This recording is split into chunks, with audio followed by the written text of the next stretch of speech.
She'd do anything if she could wash it out of her mind. For the next 2 days, they stayed mainly in the music room.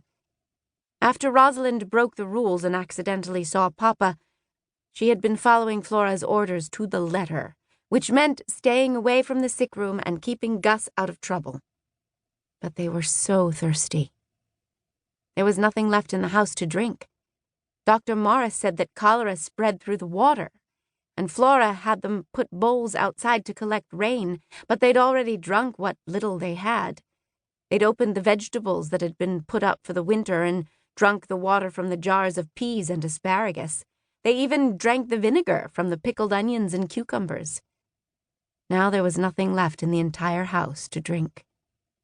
The last time Flora had checked on them, it looked like she might be getting sick too, and it had been forever since they'd heard any sounds from the sick room.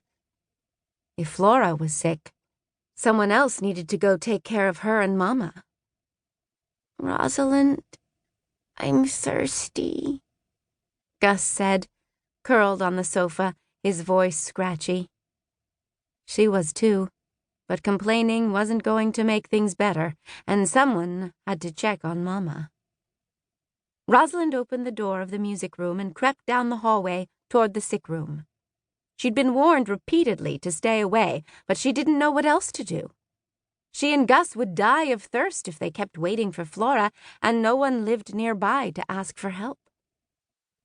The paint on the sick room door was cold against the side of her face as she pressed her ear against it to listen, but she heard nothing. Maybe they were sleeping? She didn't want to go inside. Everything warned her against it, because even from here, the smell was bad. She twisted the knob, recoiling at the stench. "Mama?" Flora and Mama both lay on the bed. Their skin looked just like Papa's had, dark and shriveled. Their lips were black. Rosalind's face crumpled up. She was pretty sure they were dead, but the only way to tell for certain was to touch them. She held her breath, stepped forward, and did what she had to do. They were dead. What was she supposed to do now? It seemed everyone in the village was sick, and there had been no sign of Dr. Morris in days. Maybe he was sick too. She didn't want to see Gus yet because she would have to tell him that Mama and Flora were both dead and that she was scared and didn't know what to do. She ran to the parlor, curled up on the floor, and cried. Her eyes didn't shed any tears. Was that normal? Maybe she was so thirsty there wasn't anything left in her body for tears.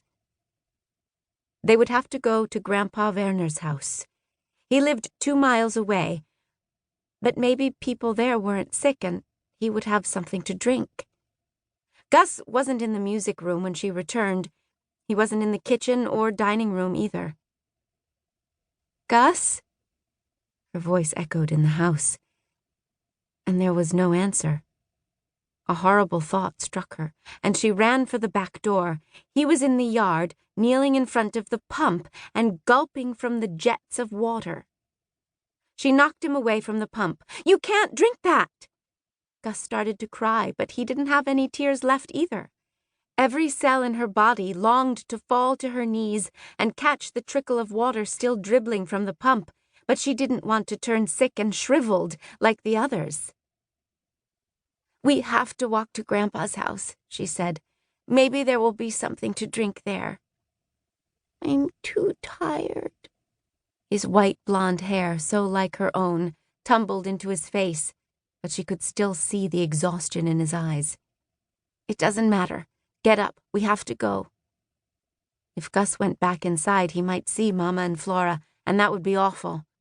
They had to leave now. Rosalind took his hand and started walking down the path toward the lane. The glaring sunlight shone in stark contrast to the fear inside her. It was 2 miles to Grandpa's house, with nothing but pine trees on one side and cranberry bogs on the other. She always liked visiting Grandpa Werner, even though he could barely speak English and Rosalind's German wasn't so good.